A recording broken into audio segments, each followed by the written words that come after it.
Bueno, sí. Sí, decía que hacia el final de este capítulo, que se llama Paradojas del acto psicoanalítico, hay una definición de lo que entiende Lacan por el acto psicoanalítico, que me parece como necesaria ubicar desde ahora.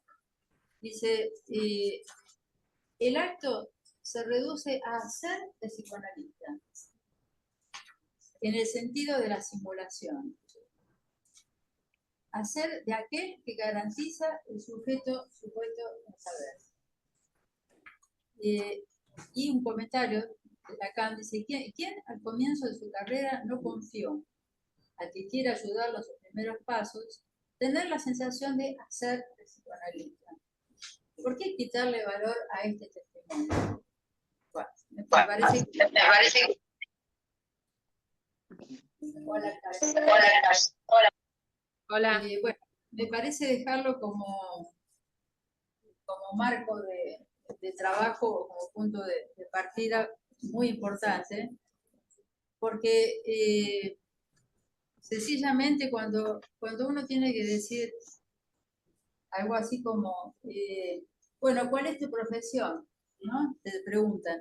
Entonces, ¿soy psicoanalista? Es como que hay una incomodidad. Yo no sé, ¿no es cierto? Acá todos me dicen que sí. Que se sienten incómodos de decir soy, porque no es un ser, ¿no? Hacer de tal función de. Bueno, bueno, y yendo también de atrás hacia, de atrás hacia adelante, hay una, por acá, perdón, el título de Paradojas se refiere a, en principio, a una paradoja fundamental que nos plantea Lacan, que es este asunto justamente del sujeto supuesto a saber, en el sentido de que si justamente el acto psicoanalítico, bueno, como lo vamos a ir viendo, o lo venimos viendo, mejor dicho, tiene que ver en gran medida con una separación, una disyunción entre el saber y el poder, una no coincidencia tampoco entre el saber y la verdad, etcétera, etcétera. Bueno, y sobre todo que el lugar de psicoanalista, en este de hacer de psicoanalista, es un lugar vaciado, se diría, donde se trataría de que, como dice el título de este seminario, el gran otro, el pequeño otro, que el analista se encontraría sosteniendo en principio el lugar del sujeto supuesto del saber, pero barrándose de ese lugar en el curso del análisis, a tal punto que termina, digamos, en el final del análisis, termina siendo el chivo expiatorio, ¿no? Que es arrojado como el objeto A, ¿no? Entonces, si este es el procesamiento, digamos, de tratamiento analítico, psicoanalítico, acá insiste en llamarlo psicoanalítico, ¿no? Si termina así, el analista expulsado como el objeto A, ¿cómo es que todo esto comienza con una incitación al saber? Como dice en este capítulo, que es pedirle al sujeto que asocie libremente, lo cual es una convocatoria al saber. Entonces, esto es una paradoja, ¿no? Porque, ¿cómo se entiende esto? Bueno, la manera, digamos, en que se podría decir, Lacan nos ordena este panorama, tiene que ver justamente con la función del objeto A y lo que el objeto A le hace al gran otro, ¿no? En el sentido de que lo agujerea. Al gran otro, el gran otro, en esto que estoy diciendo, es el gran otro del saber. Parece como un gran otro, digamos, donde se alojaría el saber, un gran otro que sabe. Y Lacan viene llevando o trayéndonos, mejor dicho, con esto de, comenzando por Descartes, digamos, donde hay un cuestionamiento en parte del saber, pero hay un otro que es garante del saber, que es Dios. Bueno, entonces tenemos Dios, garante del saber. El gran otro es el lugar de la palabra, se nos presenta siempre como un lugar de saber.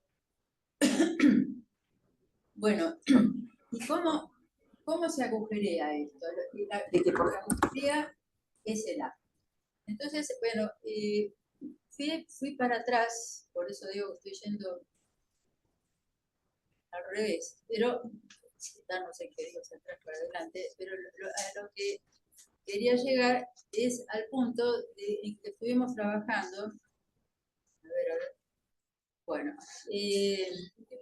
sí, el capítulo Saber Poder, arranco por acá para llegar al capítulo de hoy.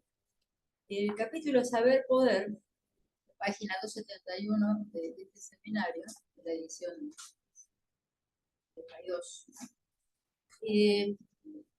nos plantea que en lo actual, digamos, hay un desgarro entre el saber y el poder, una disyunción. Digamos, lo retomo de acá para ver, me parece para entender mejor el capítulo de hoy. Dice que, como que la ciencia llamada antigua, dice página 270, se sostiene con una suposición, digamos, que habría un orden del gran otro, que haría a la posibilidad de que lo real se pueda simbolizar. Que todo lo real podría ser simbolizable. Este es el gran otro del saber, es Dios, digamos, es una localización, se podría decir, de lo simbólico en esta situación de ser capaz de producir una armonía en esta conjunción entre el poder y el saber. Dice en un mundo de aventuras y llamado histórico, emporios, tiendas, donde todo está bien colocado. Los emporios, los imperios, que existen desde hace un montón de tiempo, son el duplicado y el soporte de esta concepción de la ciencia antigua, basada en algo que se admitió hace mucho y que sería como una equivalencia entre saber y poder. Bueno, lo que Lacan va a plantear es que se produjo, se viene produciendo una discusión entre saber y poder. Esta disyunción, después la va a aclarar, tiene que ver con que el saber de la ciencia tomó un desarrollo que se escapó hacia adelante respecto del poder. Esto produjo un quiebre. Bueno, el asunto es que hay una afirmación acá que creo que es extraordinaria, página 271, que en este viraje, en esta disyunción, donde el poder se separa del saber, Lacan reconoce a Freud, nada menos que a Freud, como, digamos, encarnando, se podría decir, esta disyunción. ¿De qué manera? La palabra de Freud, de la creación del discurso, ¿no? El psicoanálisis, dice, es una palabra del paciente. Dice, Freud mismo es aquí sobre todo el paciente. Con su palabra, una palabra de paciente, testimonia lo que inscribo con este título, la disyunción entre saber y poder. Él testimonia los síntomas, lee la disyunción esta de los síntomas, o sea, Lacan va a ubicar acá los síntomas neuróticos como síntomas que tienen que ver con esta disyunción entre saber y poder. Tendremos que pensarlo un poco, ¿no? Lee sus efectos de los síntomas. Pero lo enorme es la posición de Freud como paciente, en el sentido de que él está aprendiendo de los pacientes, está aprendiendo de sus histéricas. Esta posición, entonces, digamos, encarnaría, se podría, me parece a mí, ¿no? Un agujereamiento justamente del gran otro del saber. Bueno, y dice de sí mismo Lacan: yo sigo las consecuencias de tal discurso. En mi propio discurso doy testimonio de eso. Bueno,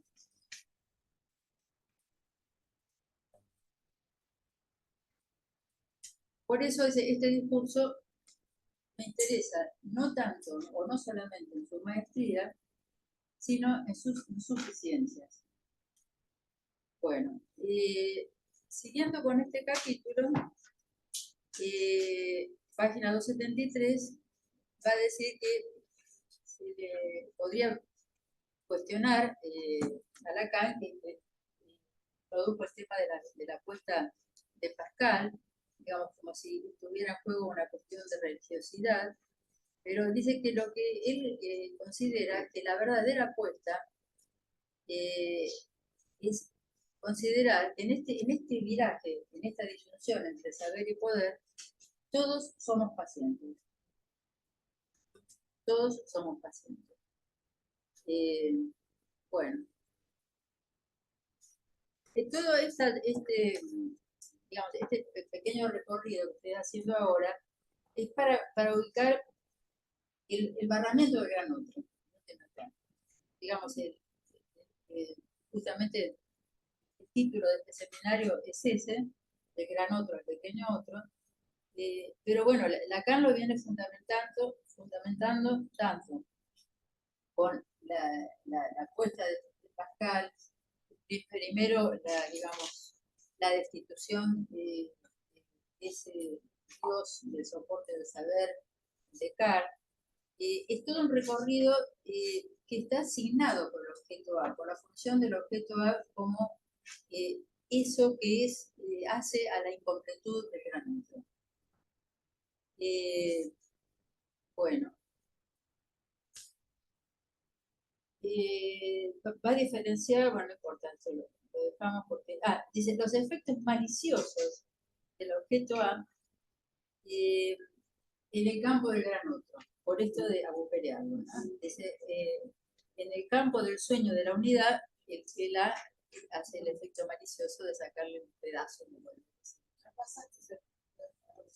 No, todo esto es anterior. 274. Bueno, va a decir que el campo del gran otro es en forma de agujereado. Bueno, y una cosa muy, muy interesante para mi gusto, es página 275, que el movimiento contrario a este agujereamiento es el que viene del lado de la perversión, como el intento de tapar ese agujero en el gran otro. Me parece que es extraordinario, porque, digamos, no pensando en el perverso, sino en todo movimiento del orden de la perversión, tendiendo a cubrir al gran otro. Bueno, a ver.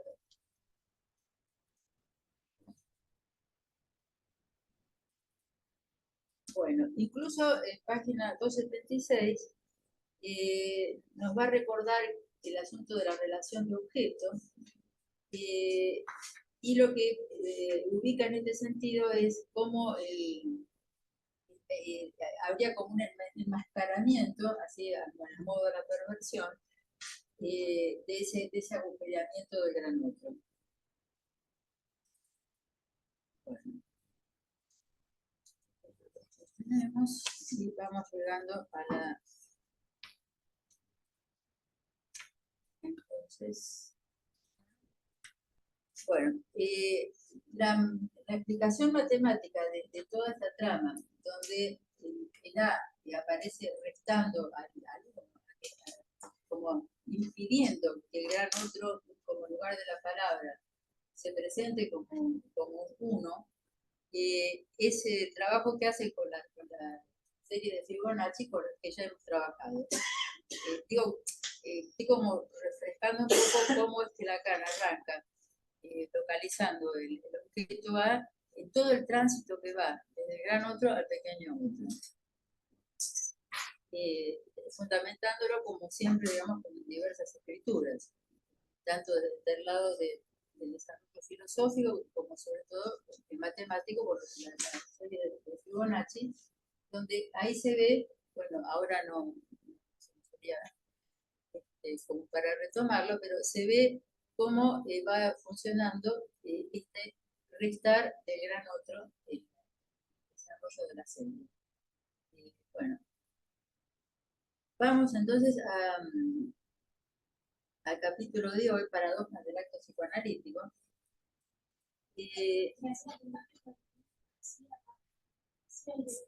Sí. Aparecía en todas las vueltas. Sí, sí. Sí. Yo no me acuerdo de primera. Sí, un poco que hacía todo el despliegue de una fórmula. Sí. Y la iba haciendo todos los pasos. Lo que estaba fórmula aparecía en todas las situaciones. Exacto. Tanto en el sentido ascendente, tanto acá está en uno de unos capítulos atrás, tanto en el sentido ascendente como descendente de la seriación, queda afectada la integridad del uno por el hecho de la seriación. Bueno. Lo que va a plantear ahora, entonces, como, bueno, retomando, ¿cuál es la paradoja principal? Entonces, me parece.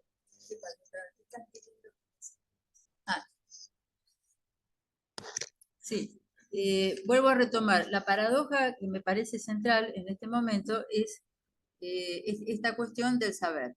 No digamos que el psicoanalista, porque estamos, bueno, el psicoanalista, el que está en el lugar del psicoanalista, invita al paciente a la asociación libre.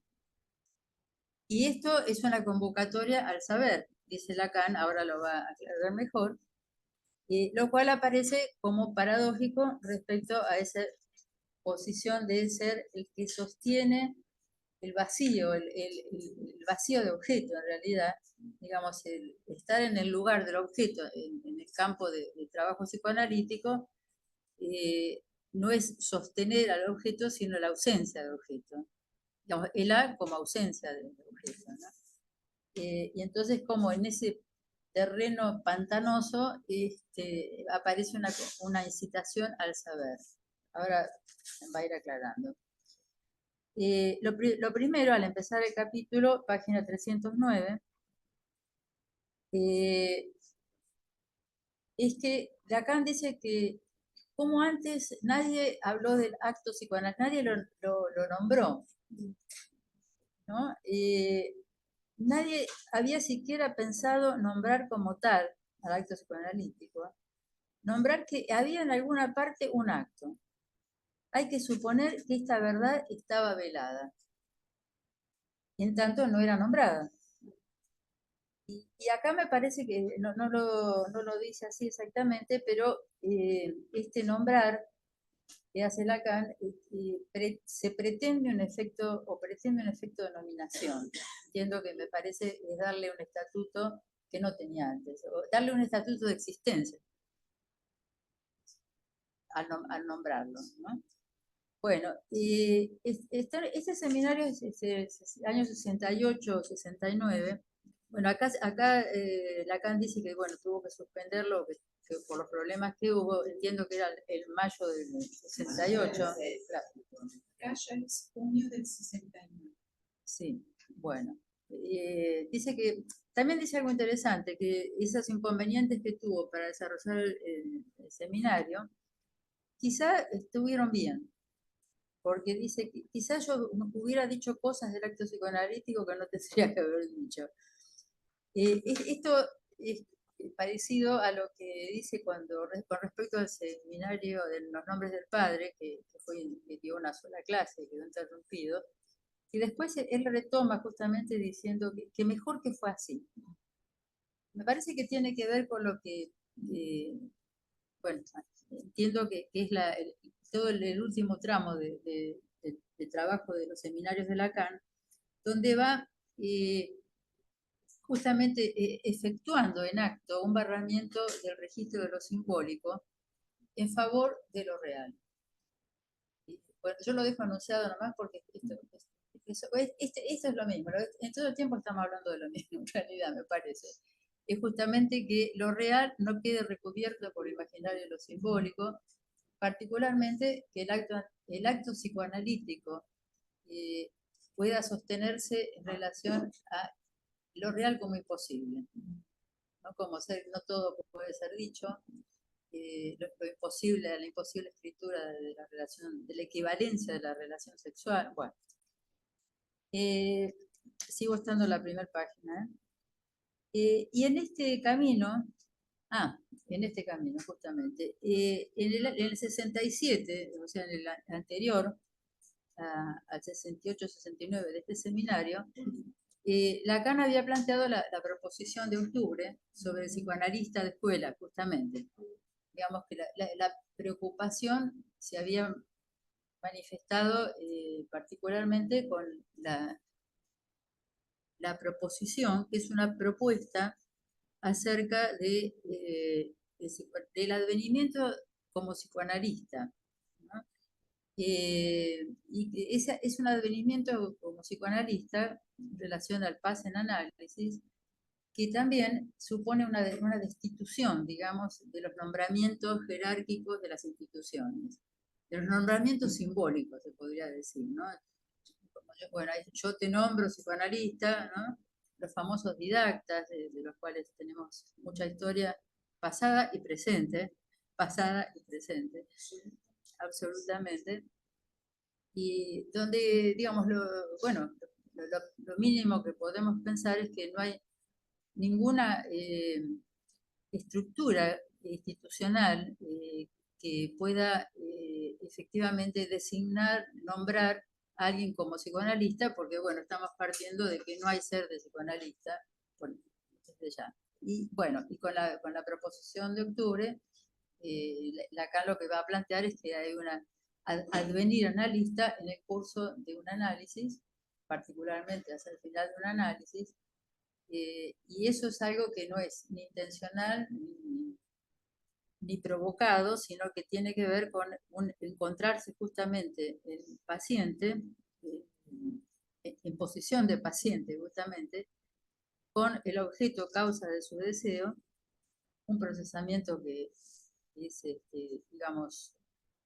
está como en la oscuridad de un análisis, de lo que aparece en términos de sus efectos, ¿no? Digamos, ese advenir es el advenir del deseo llamado deseo del analista, como un deseo inédito, que bueno, Lacan no lo va a ubicar justamente, al ubicarlo ahí en el análisis, lo saca completamente del orden de los nombramientos institucionales y aparece como un formato casi extraño, que es en el vaciamiento de goce del objeto que soy en el fantasma, de ese goce de objeto del gran otro, en ese vaciamiento de goce advendría un deseo inédito, el deseo del analista. O sea, esta estructura la evoco nada más que para ver que los términos son absolutamente destituyentes de todo lo que sería un orden jerárquico, etcétera, etcétera. Si bien están ubicados dentro de lo que se considera una escuela, en el sentido una escuela es lo que da lugar a esto. Lo aclaro así porque me parece que escuela no es solamente lo que se dice cuando uno nombra, bueno, ¿cómo es la institución? Bueno, ¿es escuela o no es escuela? Porque muchas veces se le llama escuela a algo que en su funcionamiento no es escuela, y al revés. Es algo que no se resuelve en el marco de las resoluciones formales, digamos, ¿no? Me parece que es un lindo tema también. Bueno, Lacan, sigo estando en la misma página, 309, después de nombrar el acto psicoanalítico, nos da con el hacha a los psicoanalistas como reconociendo una ineptitud de los psicoanalistas sobre lo que atañe al acto, y especialmente al acto psicoanalítico. Acá pongo una preguntita, ¿por qué? ¿No? Digo, ¿por qué será? No es una pregunta,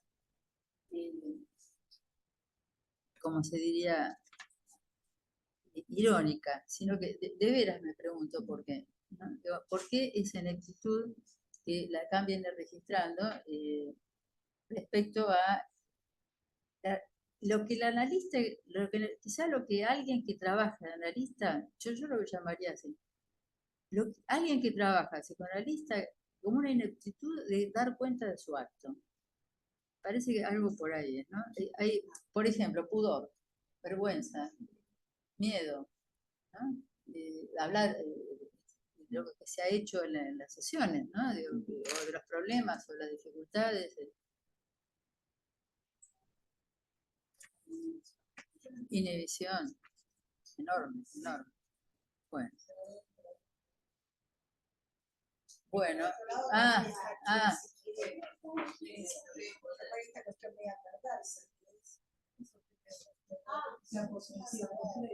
bueno, no sé si se escucha, posiblemente no. Igual lo dejamos para después, pero lo que se está planteando acá me parece muy atinado, porque es justamente el no poder dar cuenta, mostrar, etcétera, es como mantener tapado el agujero en el gran otro. Es una maniobra perversa, digamos, renegatoria, podemos decir, claro. Exacto. Claro, justamente en el lugar de la castración, evitar la castración. La paradoja, sí, esto sí que es una paradoja. Bueno, bueno, justamente, digamos, hacia el final de esta introducción, la página 300, perdón, el párrafo de la página 310, en el primer párrafo,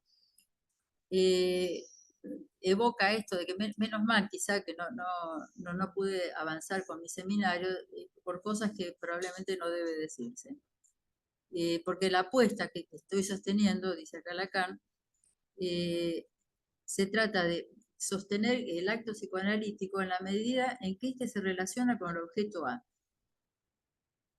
Que quede bien claro que este objeto figura este año en mi título y constituye la apuesta de mi discurso. Bueno. A continuación, el punto 1, bueno, nos recuerda que puso el primer plano el objeto A en el campo de la apuesta de Pascal. También un juego que, bueno, como al pasar, pero en un momento en la página 197, ubica como objeto al yo, también me parece, no para quedarnos ahí, pero refrescarlo. Bien. Y ahora avanza hacia el 311,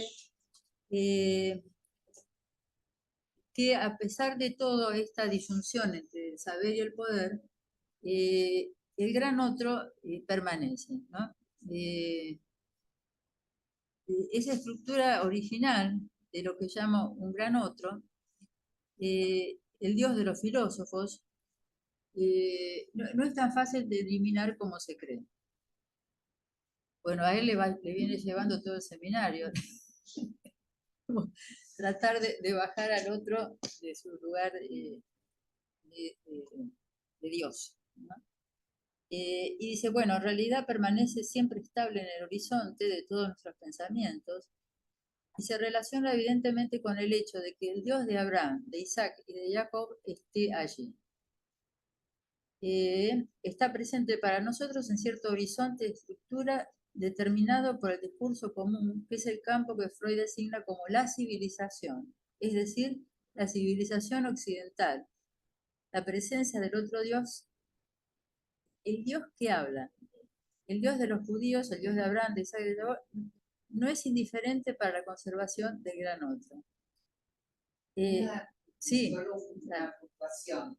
Esto es porque Pascal, cuando escribe la apuesta, dice que él no habla del Dios de los filósofos, filósofos, sino el de Abraham, Isaac y Jacob, que es como el de los inicios. Digo Sí, esto, sí, sí, en perfecto, relación a la cuestión perfecto. de los filósofos y el saber. Exacto, exacto. Es importantísimo esto, sí. Exacto, de los Hay- profetas. exactamente. Que no es poca cosa, claro. No, Bueno. hablar al encuadramiento. Acá vamos. Claro. Claro, exactamente. Sí, justamente, para ir a parar ahí, primero quería aclarar, leer esta parte, siempre en la página 311, que cuando este asunto que digo, me parece importantísima la aclaración. Ese yo soy lo que soy, ¿no? Lacan entiende que tiene un sentido que no significa que sea el único Dios, sino que allí donde está no hay otro al mismo tiempo que él.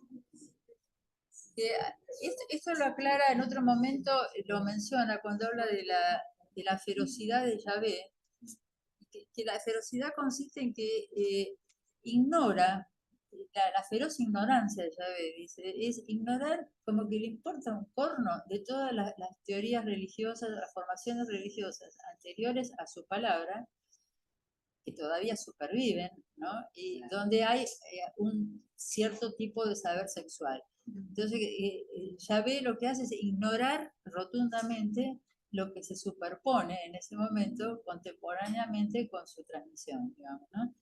Me parece muy importante. Y justamente los castigos, ¿eh? Exacto, claro, los castigos divinos, digamos, solo llueven cuando se extienden los honores rendidos a otros, allí donde solo se supone que reina el que dijo yo soy. Bueno, eso podrá considerarse solo un interés histórico, pero es volver a lo que enuncié en un comienzo, que el Dios del que se trata se distingue por el hecho de que habla, exactamente como está acá anticipando, se está anticipando lo que importa en esta historia es este asunto de un Dios que habla. Entonces nos encontramos con esa relación a la palabra en términos de la revelación, como digamos, la puesta en función de la profecía y la verdad, ¿no? Hay la palabra, la profecía, la verdad, ¿no? Es toda una trama, bueno, toma el lugar en esta tradición. Dice, afuera de esta tradición están los mitos cubriendo ese lugar. Qué claro, qué claridad. Bueno, dice, nuestra introducción es algo larga, pero la mía es peor hoy, me parece. Pero era necesario, dice, recordar ciertos relieves completamente masivos que deben mantenerse para comprender lo que está en juego cuando anticipamos que respecto del campo de la verdad, que nos interesa mucho, que no lo identifiquemos con las fórmulas reveladas, en este campo de la verdad el saber está en otra parte. Acá tenemos, digamos, dos términos fundamentales del acto psicoanalítico, ¿no? El saber y la verdad. El año siguiente es el seminario 17 del EMBES, va a desarrollar los discursos, justamente, ¿no? Pero acá ya está anticipando lo que va a ser, que forma parte esencial de la estructura de los discursos, saber, ¿verdad? ¿no?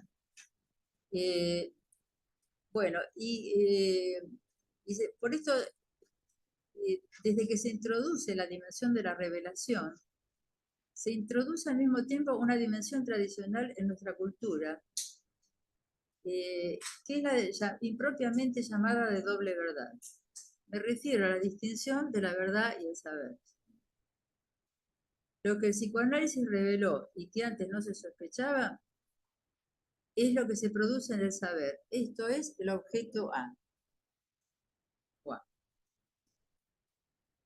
Y acá, ya en el punto 2, arranca página 312, precisando lo que entiende como paradoja del acto psicoanalítico.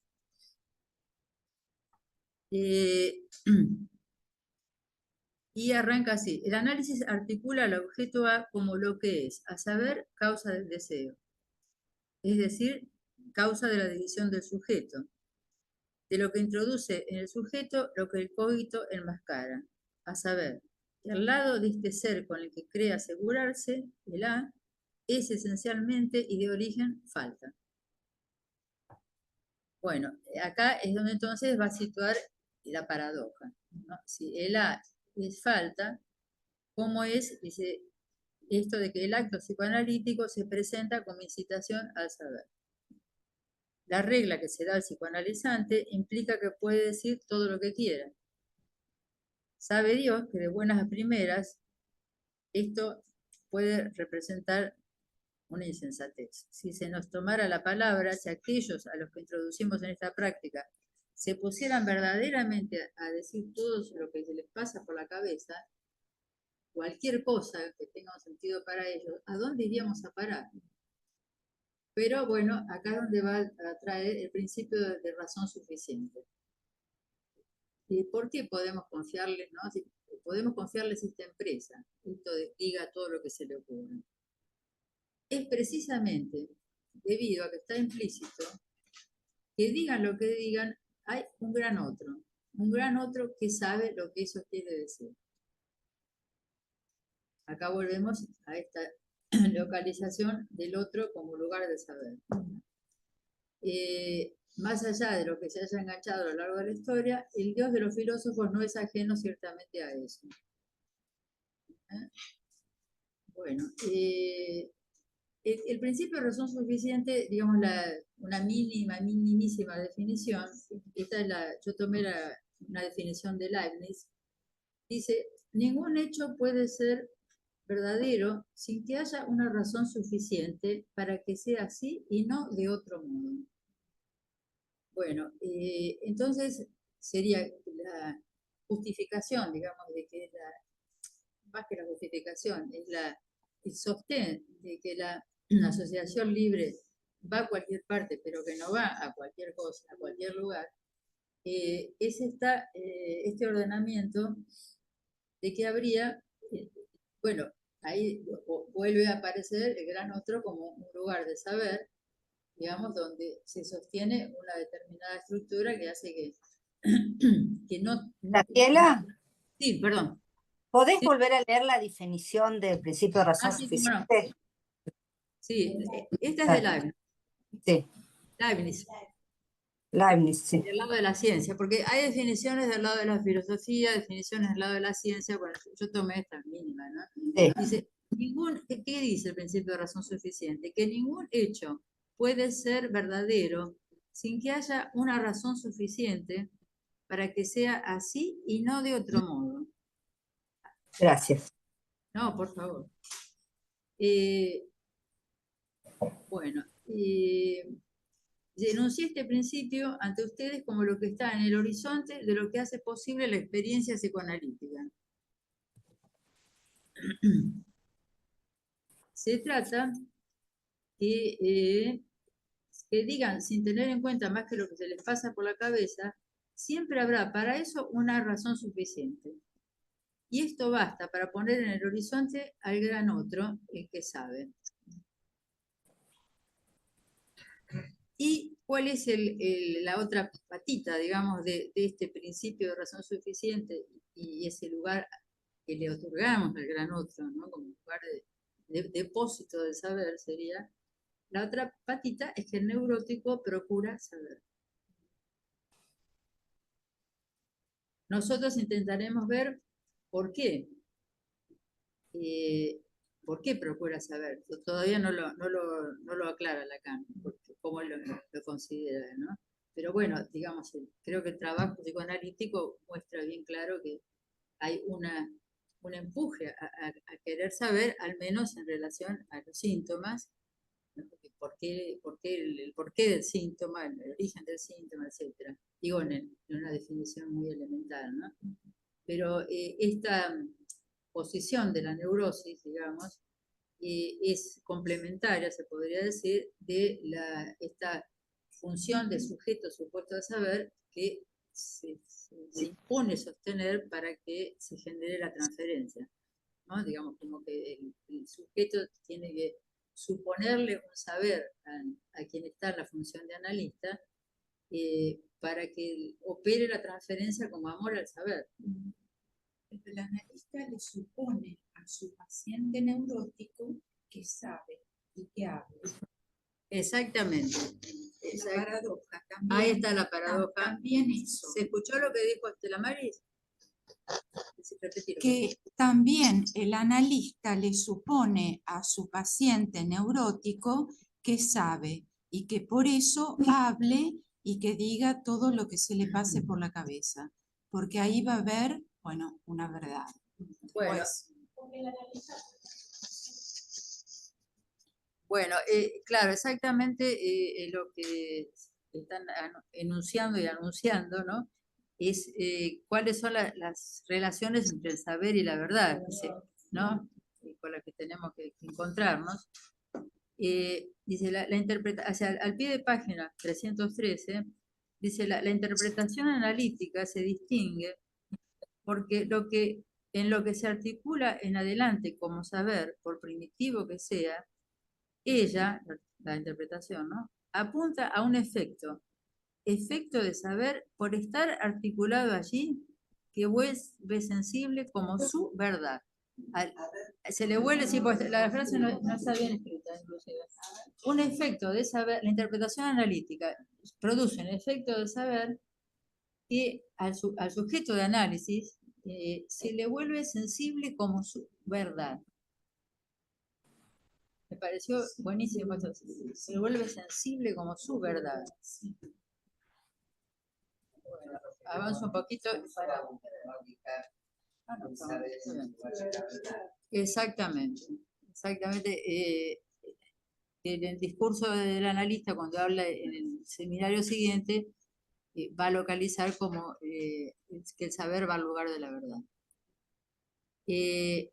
Página 314, al comienzo. Como indicamos, esta verdad se encuentra del lado del deseo, es decir, de la división del sujeto. Vayamos derechito porque no podemos rehacer aquí todo el camino. La verdad de la que se trata se resume en que la cosa freudiana, es decir, nuestro nombre que hemos tomado del escrito de Lacan justamente, la cosa freudiana, es decir, esta verdad, la cosa entre renglones, ¿cómo se dice? Entre líneas. Entre líneas. La cosa freudiana, esta verdad es lo mismo. Tiene la propiedad de ser asexuada, contrariamente a lo que se dice, a saber que el freudismo es pansexualismo. Solo que como el ser vivo, que es este ser por el que se vehicula una verdad, tiene función y posición sexuales, resulta de ello que no hay relación sexual, en el sentido preciso de la palabra, donde una relación es una relación lógicamente definible. Yo acá procuré aclarármelo para mí misma, que en realidad es mucho más clara la traducción como no hay equivalencia, porque no hay relación, confunde un poco, no hay equivalencia de escritura del lado hombre y del lado mujer. Me parece que eso es lo más aclaratorio. No hay proporción también. Entonces, como no hay proporción, continúa acá Lacan, como intenté articularlo 2 años atrás, falta lo que se llamaría la relación sexual, a saber, una relación definible como tal entre el signo del macho y el de la hembra. La relación sexual, lo que se llama corrientemente con ese nombre, solo estaría hecha de un acto. Bueno, acá vamos volviendo al tema del acto. He aquí lo que me permitió presentar estos dos términos, que no hay acto sexual, en el sentido de ese acto que sería el de una justa relación, o proporción, o equivalencia, e inversamente, que no hay más que acto sexual, en el sentido de que no hay más que el acto para hacer la relación. Bueno, un poquito más para ahí paramos. El psicoanálisis nos revela que la dimensión propia del acto es el fracaso. Por eso, en el centro de la relación sexual está en el psicoanálisis lo que se llama la castración. Hace poco les hablé de lo que se produce en el saber. Tendría que haber dicho lo que el saber produce. Bueno, y acá yo pararía porque va a empezar con la producción, la relación entre la producción y el saber. O el saber como producto, bueno, digo para no agregar tantas cosas porque ya tenemos para entretenernos, me parece. Digamos que en este último tramo, me parece que nos viene llevando de lo que es la concepción del acto psicoanalítico, digamos, hay una articulación entre el acto psicoanalítico y el acto sexual, si no leí equivocadamente, ¿no? Y digamos, pone en juego lo que es el acto psicoanalítico, lo que es el acto como acto, digamos, cualquier acto se podría decir, y el acto sexual. Y lo que va a ubicar en estos términos es este orden de fracaso o de no realización, diría, ¿no? O de falla, en fin, todo lo que... La castración, exactamente. El fracaso es la castración. Acá me están soplando. Perdone que me Por sople supuesto. así, porque ahí coincide entonces el acto sexual, que no hay proporción entre macho y hembra, con el acto analítico, que también tiene fracaso porque está la castración, que no es posible decirlo todo, ni del lado del paciente, ni del lado del analista, y siempre queda eso que se sabe a medias, no sé, sale decirlo así. Bueno, con esta apertura tenemos... Hay un montón de cosas. A ver. No, yo notaba, bueno, si a partir de lo último, que bueno, porque en el seminario anterior, o sea, no lo tengo acá la lectura directa, pero lo que estoy recordando muy bien, era que bueno, el analizante se convierte en psicoanalista en el final de su análisis, ¿no? Que de hecho no significa que todos van a ejercer el psicoanálisis, ¿no? Entonces, es interesante porque como esto lo iba pensando, acá habla de la ciencia, ¿no? Entonces yo decía que esto que trae el psicoanálisis, que es esta apuesta, porque esto es un efecto de cultura, por otro lado. Porque los que salen de un análisis de este acto lo convierten en su cultura, digamos, es una cuestión que creo que va mucho más allá, ¿no? De esto, ¿no? Que es el psicoanálisis. Lo convierten en su cultura. Sí, como es un efecto de cultura, después va siendo, justamente lo que hace Lacan es evitar que se vuelva a velar todo el trabajo de Freud, ¿no? Que trae, no sé si entiende lo que digo. Y después lo otro que me pareció súper interesante con esto del Dios, que habla, Hay una... que no se quiere hablar de eso. No, ¿Alguien que... ¿Hay alguna mano en el sonido?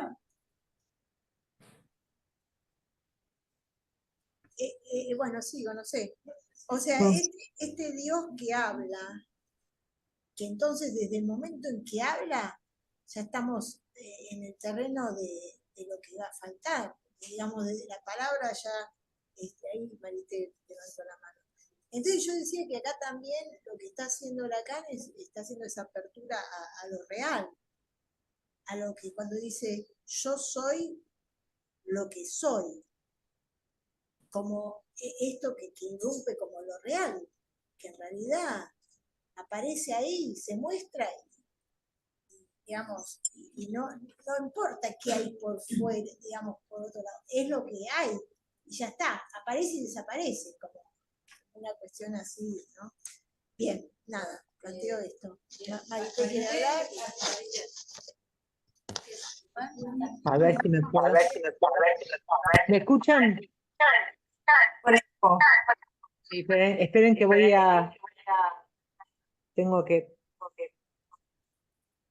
A ver, apagar el... No, porque estoy con el celular porque se escuchaba mal la computadora. Esperen que voy a tirar esto en algún lado que no se escuche. Esperen.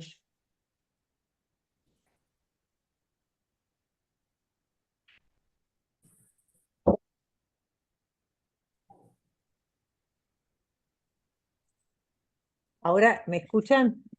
Sí. ¿Me escuchan ahora? Esperen que subo el volumen. Sí, sí. No, ahí no. Perdonen que hago tanto lío, pero... Se ¿Ahora me escucha. escuchan? Sí, sí, habla. Claro, no, lo que pensaba era el tema de... Se me ocurrió mientras Graciela hablaba, que justamente la dificultad, digamos, de como que toda la experiencia del análisis lleva realmente a justamente un vaciamiento de saber, ¿no? Del saber que el sujeto tiene como articulado al síntoma, ¿no? Porque justamente se trata, digamos, de ubicar esta cuestión de estar abierto, digamos, a lo imposible. Y hay un cambio en la posición de la relación del sujeto al goce, de la cual el sujeto tampoco sabe demasiado, ¿no? Por eso me preguntaba en ese sentido, esta clase me parece que es un retorno muy claro al seminario del acto, ¿no? Por eso me pareció interesante esta cuestión de lo que vos planteabas, Graciela, de cómo volviste al capítulo de saber poder, ¿no? Porque me preguntaba esto que vos dijiste de la escuela, de que no está garantizado, digamos, simplemente en la transmisión la posibilidad, digamos, de garantizar el surgimiento del deseo del analista. No sé, quería que desarrollaras un poco más ese punto. Eso era mi intervención. Para que porque, digamos, inmediatamente está toda la cuestión de que la escuela tiene el dispositivo del pase, que es donde de alguna manera, bueno, se tiene que dar cuenta de esta experiencia, ¿no? De no saber, del encuentro con lo real, de este tema del funcionamiento, de la caída del sujeto, digo, porque si hay una caída del sujeto supuesto al saber, es decir, una experiencia de que, bueno, no hay otro en la experiencia, bueno, ¿cómo se juega esto en los dispositivos, digamos, bueno, en las instituciones donde hay, bueno, el analista de escuela, es decir, quería que, bueno, desarrollaras un poco más esto, Graciela, que vos tenés cierta experiencia.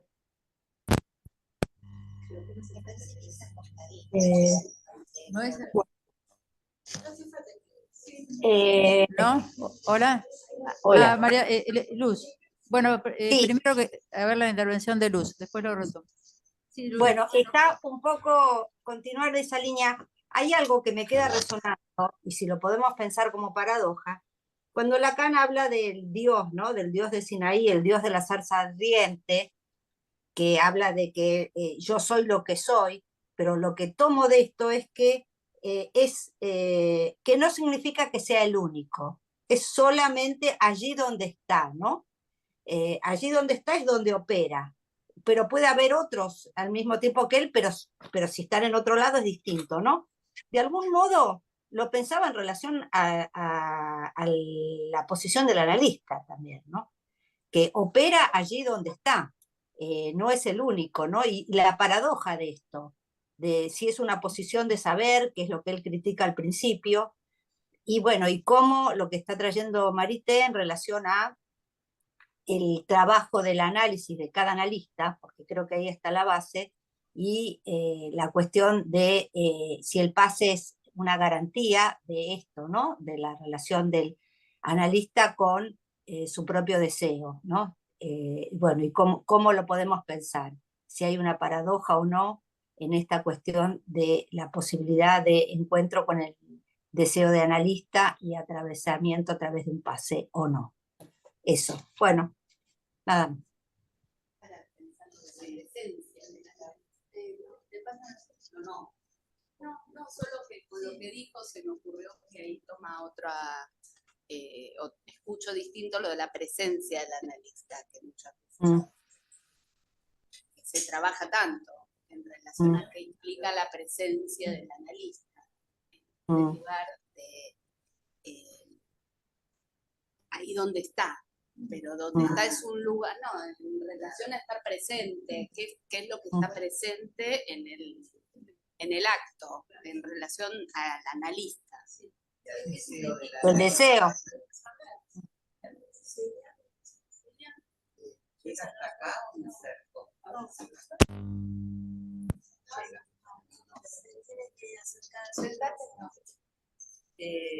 Bueno, igual no va a ser muy largo. No, yo quería volver sobre algo que suelo mencionar en relación, a ver, voy a empezar por otro lado. Cuando Lacan inicia la clase, vos, Graciela, traías esto que él menciona, la ineptitud de los analistas para dar cuenta de su acto, ¿no? Y yo pensaba que hay algo que no tiene que ver solo con que los analistas somos tontos, sino que hay algo que tiene que ver con el acto mismo, que hace a una dificultad, digamos, en la medida en que el acto no se resuelve por la vía del saber, ¿no? Sino justamente por el lado de lo... Y eso introduce una dificultad particular, porque además en relación al otro del saber, esto es lo que suelo yo volver, cuando Lacan introduce que es por el lado del objeto que hay un agujereamiento, un vaciamiento, no es tanto que ese otro no sabe todo, sino que no todo es saber. Por eso lo que agujerea es el objeto, que es aquello que no es significante, que no entra en la cadena, ¿no? No es que descompleto o agujereo porque ahora descubro que no sabe todo. No, es que no todo es saber, eso quería... y todo esto me evocó el seminario del acto, que Marité traía lo del acto y el seminario, y recordé, de tantas veces leído, que en el seminario del acto Lacan tiene una definición, va a tomarlo por otro sesgo, ¿no? Pero que a mí siempre me resultó muy interesante, porque Lacan va a plantear que hay una inhibición estructural del deseo detrás de la inhibición. O sea, el deseo estructuralmente está inhibido, digamos. Eso es la neurosis de todo, digamos, la que nos... Sí, digamos, el deseo, digamos, lo plantea así. Y entonces él va a decir, y recordé la definición, que el acto es una acción donde se manifiesta el deseo que estaba destinado a inhibirlo. ¿Se entiende? A mí me pareció una definición que da en el seminario del acta, acá retoma, le da otra vuelta, pero me parecía que le habla a la neurosis, uno podría decir acá, ¿no? Bueno, dijo acá, así. Gracias. Abrió un montón. ¿Por qué no te abría más?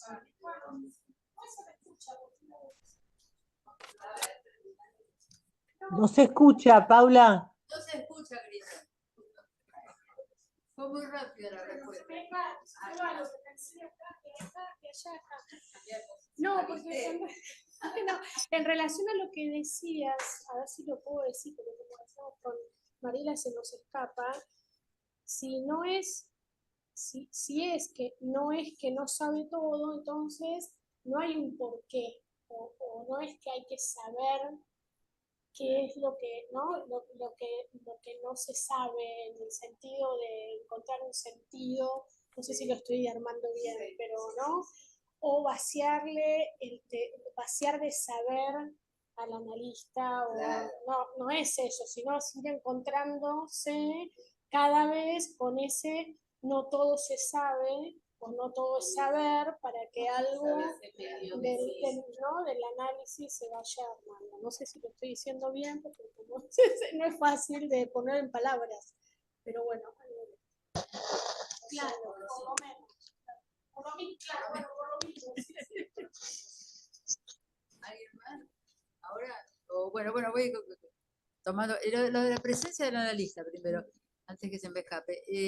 Me parece, no habló mucho Lacan del asunto, pero cuando lo habla, que es, en el 11, ¿no?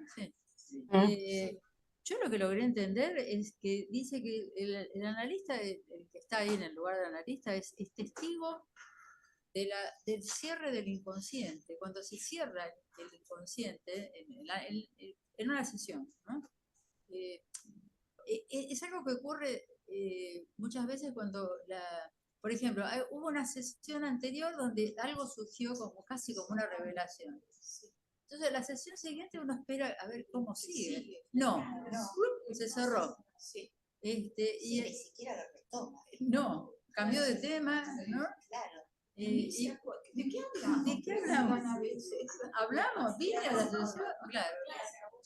Efectivamente. Y bueno, un modo de entenderlo de la presencia es que esté ahí como testigo de ese cierre. Y ahí pueda o deba operar o no, porque bueno, se cierra, ¿no? Abrir los postigos, dice. Abrir los postigos. Claro. Es testigo de ese cierre confiando en la repetición. Apostando a la repetición.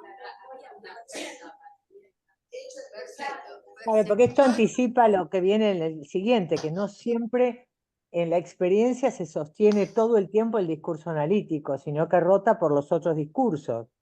Exactamente. Bueno, esto, claro, lo que dice Marite, justo me viene bárbaro para ubicar lo que sigue, que es que en el transcurso del trabajo del análisis no siempre se está sosteniendo el lugar del discurso del analista. Va rotando y me parece fundamentalísimo esto que trae, porque es así estructuralmente. Uno no se puede estar todo el tiempo, es imposible, porque uno es objeto pulsional de la transferencia, entonces te va llevando y uno sale, entra y sale, ¿no? ¿Cuántas veces, ¿dónde fui a parar? ¿No? Digamos, me fui al discurso universitario, me fui al discurso del saber, el discurso común. Y hay pacientes que tardan mucho. Hay pacientes que tardan mucho. Exactamente.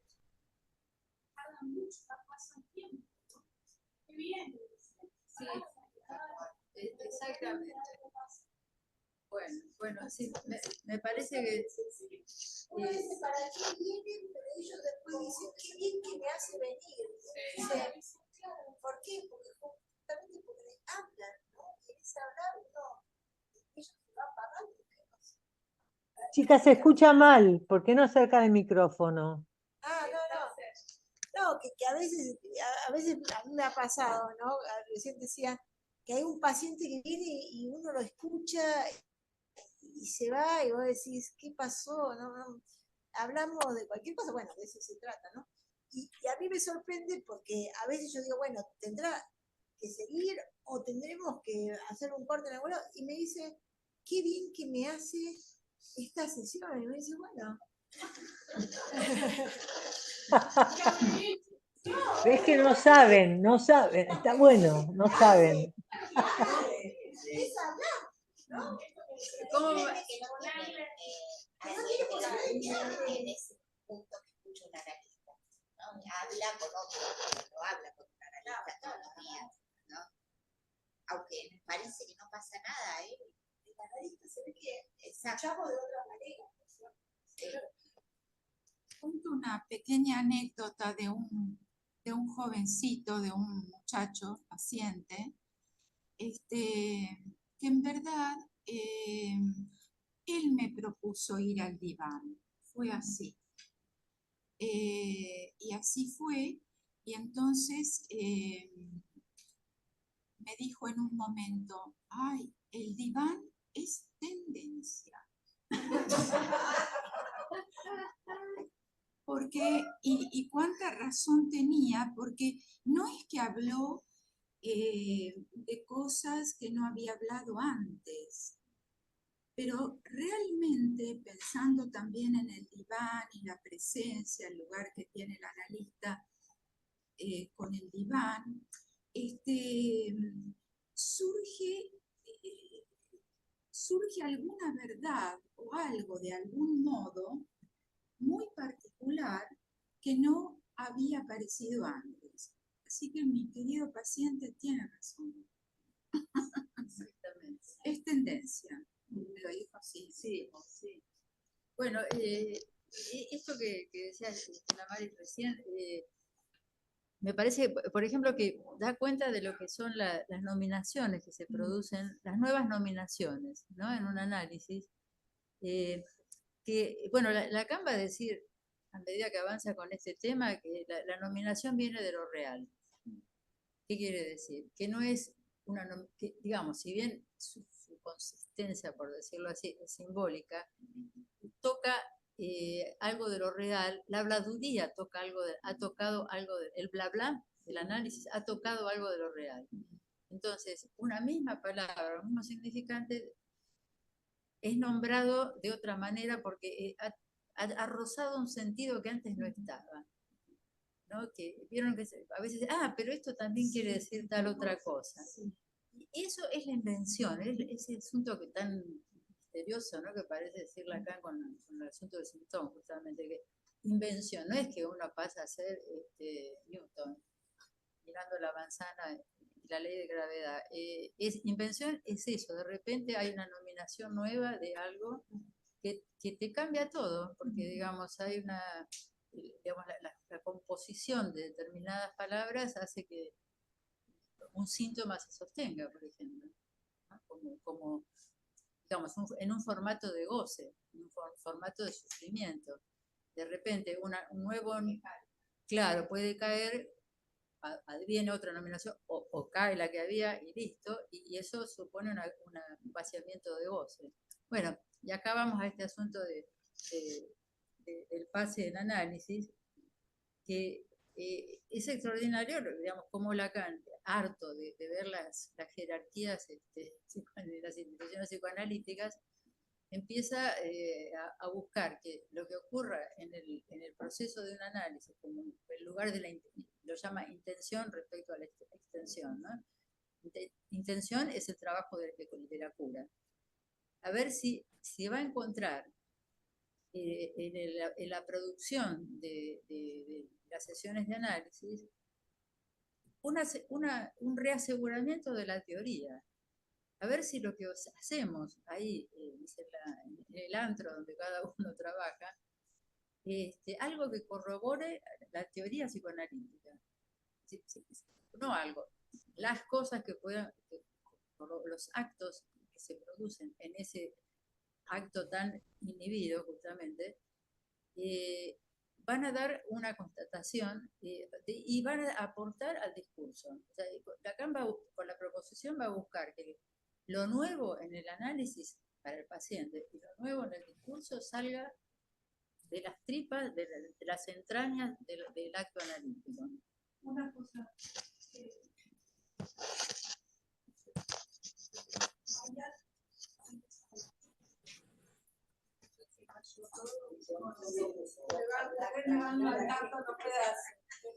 No, me parecía acá esta frase súper interesante. Cuando él habla, dice, en la 314, dice, por eso en el centro de la relación sexual está en el psicoanálisis lo que se llama la castración. Porque me parecía como muy importante ubicar la castración en el centro de la relación sexual. No está diciendo de la no relación sexual, sino que la castración está en el centro de la relación sexual. Y esto me hizo pensar, bueno, varias cosas. Por un lado, que hace poco leí algo que él planteaba, esto de si hay relación sexual o no, él decía que hay relación sexual en el fantasma, ¿sí? Y entonces esto es fundamental para ubicar la dimensión del acto analítico y lo que es la castración como lo que se inscribe en la relación sexual. Y también pensaba en algo que creo que está cuando trabaja el tema del síntoma, que habla de la relación y de la equivalencia, que él decía algo así como que si hay equivalencia fálica, no hay relación sexual. Pero si no hay equivalencia fálica, como en el caso de Nora y Joyce, sí hay relación sexual. Intersintomática. Entonces, con el partener. Con el partener. Entonces, esto me parecía central para rescatar el valor del acto, ¿no? Como inscribir la castración en el lugar de la relación sexual.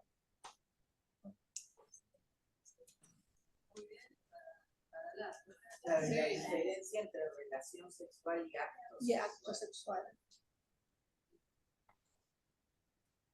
Lo que pasa es que vieron que en el acto él plantea, Bettina, que en realidad Fuerte, Marité, que hay acto sexual y no hay acto sexual. Vieron que en el seminario del acto, él plantea que no hay otra cosa que acto sexual, pero él va a decir que tampoco, según la definición que él trae de acto, porque él plantea que uno sale del acto con un cambio en la posición subjetiva, por el cruce del Rubicón, ¿no? Y ya instituye un cambio en la posición subjetiva de quien cruza el Rubicón, que en ese punto, ese real de este acto lo nomina de otra manera, un poco la línea de lo que trajo Graciela, ¿no? Y lo que él va a plantear es que en realidad nadie sale del acto sexual con una nueva nominación a nivel sexual, ¿no? Sino que justamente para abordar a un partener sexual, primero uno tiene que tomar inconscientemente una posición sexuada, porque si no hay una posición sexuada no se puede encarar el partener. Si como que es toda una paradoja donde el acto sexual es y no es a la vez, ¿no? Me parece que hay ahí una especie de cuestión paradojal, digo, retomando el seminario del acto, ¿no? Como que siempre me parece que yo lo que rescataría de la clase es la condición paradojal de la experiencia y del acto psicoanalítico, como que siempre va a haber algo que se nos escapa, algo que nos conecta con lo imposible, y en ese sentido la castración sería uno de los nombres de lo imposible, no sé, digo, para decir algo. Claro, ¿No? claro, sí. Me parece que es por ese lado, ¿no? Lo paradojal, estoy de acuerdo totalmente. Me parece que lo paradojal no es algo a resolver. No, es así. Es así, no hay otra Es cosa así. más que esto, Bueno, que la paradoja. y esto me parece que también combina con el tema ese de bueno,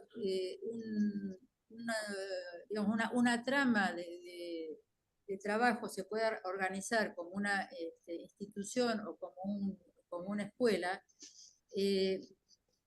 también, digamos, entra en esta formalización que estamos viendo, porque se puede poner el nombre de escuela, asumirlo como tal, pero después el discurso que se practica no es de escuela.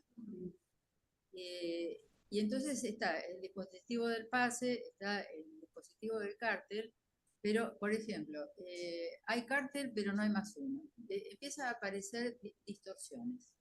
Yo lo que recuerdo es que uno aparecía, entiendo este asunto, como, uy, qué barbaridad, si no lo dice tal cual como lo dijo Lacan, entonces no sirve. No, porque era así, distorsión tras distorsión produce una anulación. Entonces se perdía completamente el espíritu del asunto, de la concepción esta del pase en análisis, y a los 2 minutos se había transformado en una jerarquía. La gente matándose para ver, yo me postulo para hacer el pase. Pues eso es lo que le pasó a la escuela, por eso escuela y Tal cual. O sea, por eso me parece que el nudo de la clase es enunciar que el discurso psicoanalítico está sostenido en una lógica de lo paradojal. Claro. ¿No? Es Lo lo que conjuntural y lo paradojal, las dos cuestiones que están anudadas, me parece. Bueno, y después lo continúa en esta misma clase, que seguro ustedes van a retomar, que es tan importante, cuando habla de la oquedad de la y lo ininterpretable, ¿no? Claro, lo imposible de esta cuestión como decía Celia, que no todo es saber. Me pareció genial, Celia, que trajiste eso porque está bueno. No es solo que el saber que le falta al otro, sino que no todo es saber. Este es el punto. Sí. Una cosita, querida, como un problemita clínico, ¿no? que A ver. a veces los pacientes se dicen a sí mismos, porque no es que el psicoanalista le estuvo dando una clase teórica, pero se dicen, bueno, yo ya sé, eso ya sé, que me pasa, ya sé, pero quiero saber qué hago, porque ¿cómo me saco esto de encima? Supongamos las ideas obsesivas, que piensa, ¿y cómo hago? Ahí hay un problemita clínico porque es un punto complicado porque en la transferencia incluso, porque entonces por ahí el paciente dice, bueno, entonces esto no sirve. Y entonces se va.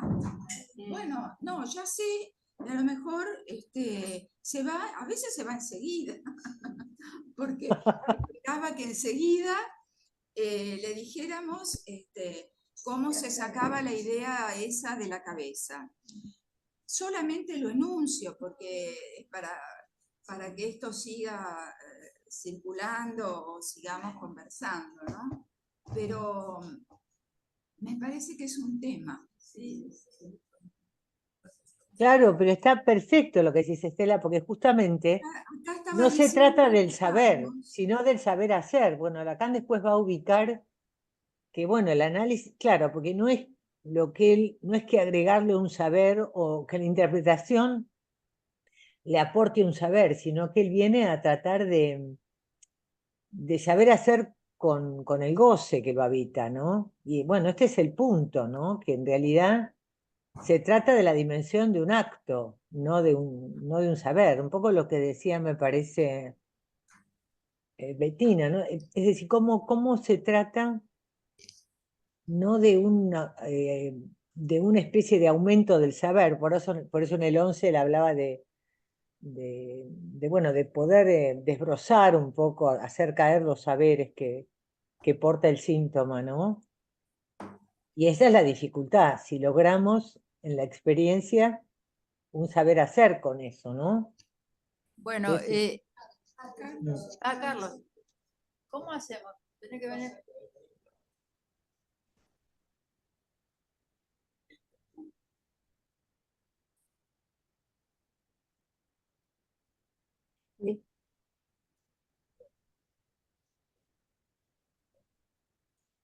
Claro.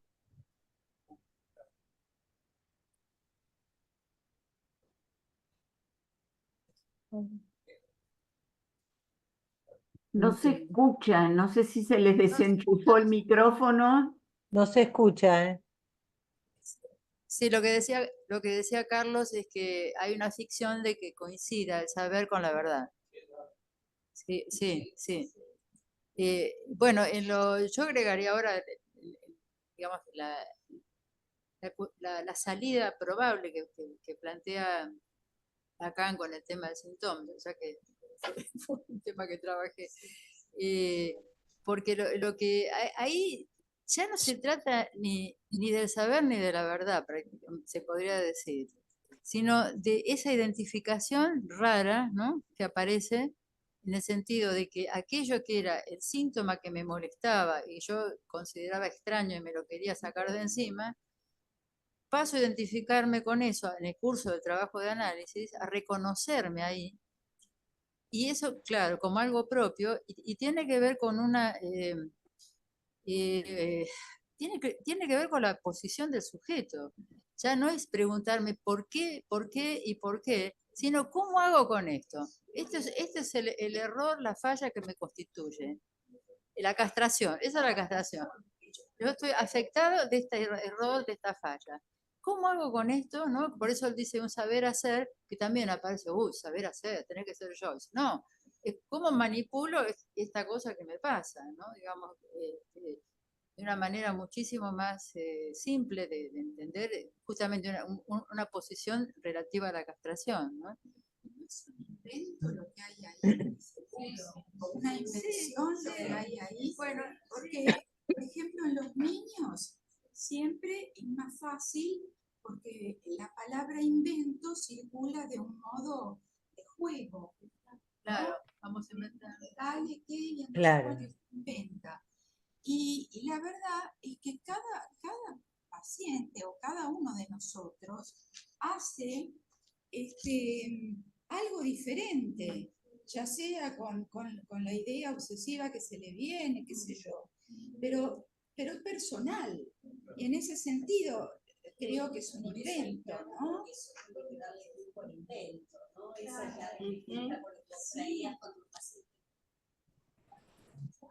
Dígame, porque Lo mío es una pregunta en relación a esto que traes del síntoma.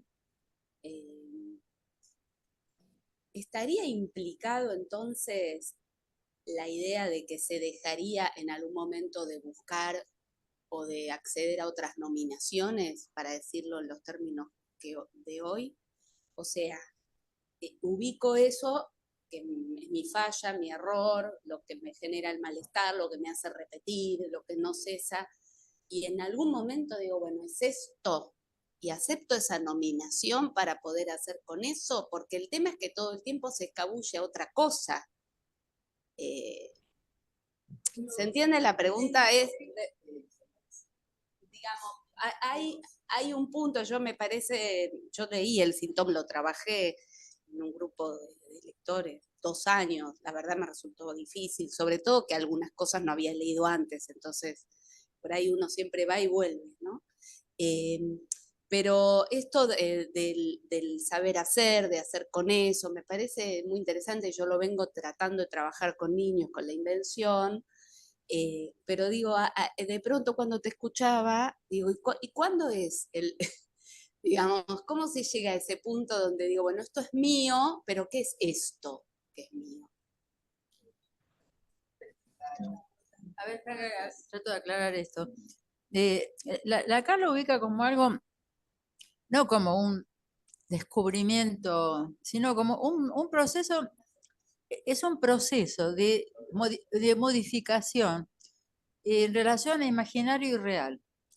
Él dice, mientras se produce el trabajo de análisis, hay toda una costura entre imaginario y simbólico, que es toda la línea de las interpretaciones del sentido,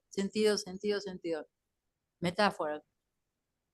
Simultáneamente hay otra costura, esto lo plantea en el seminario del síntoma, que es entre imaginario y real, que es como la otra costura, digamos. Y esto es lo que va a tratar uno va a tratar de entender cuando habla del síntoma. ¿Qué es esa costura entre imaginario y real? Y ahí va a desarrollar toda una noción de lo imaginario, que no es solo la imagen especular.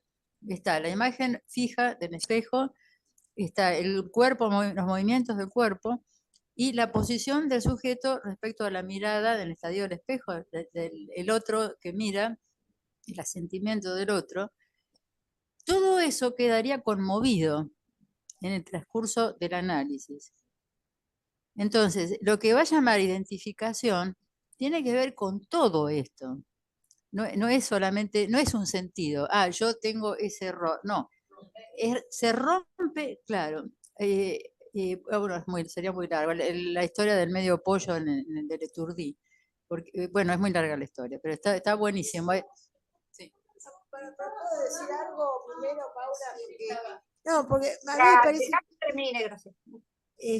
Bueno, no, que me parecía que acá hay un punto bien gozoso, no sé, hay algo que es ese momento del, así lo experimento en los análisis, eso, que el momento en que uno hace apuesta al hacer algo, hay a su vez algo que resiste.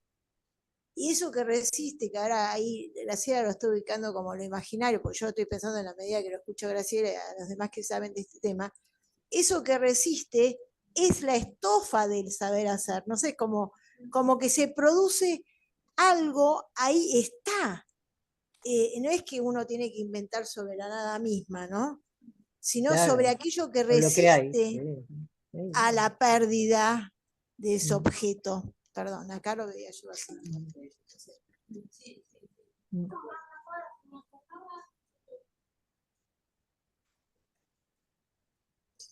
De Freud, ¿no? De lo que trabajábamos el otro día en el texto del inconsciente, de cómo Freud ubica la invención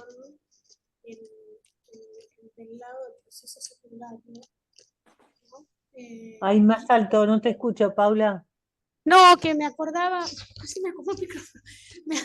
No, Marité, me acordaba de lo que veíamos el otro día de Freud, de cómo ubica Freud la invención del lado del proceso secundario, este pasaje del proceso primario al secundario, Ajá. y cómo el avance de la cultura es posible gracias a esto. No, nada, me acordé del texto de Freud que trabajamos el lunes pasado, que él termina además diciendo que lo que él propone para la cura es bastante más largo, el proceso es bastante más largo, tedioso, y que además en ese mismo punto del inconsciente él dice que nos vamos a encontrar los psicoanalistas con muchas refutaciones y mucha resistencia respecto de lo que él propone, ¿no? para la cura. Me acordaba en relación a lo que vos decías de tu paciente, de, bueno, ¿cómo hago con esto? ¿No? Y que la propuesta del psicoanálisis es otra. Sí, ya, no, la pasa la serie. Bueno, voy a hacer breve.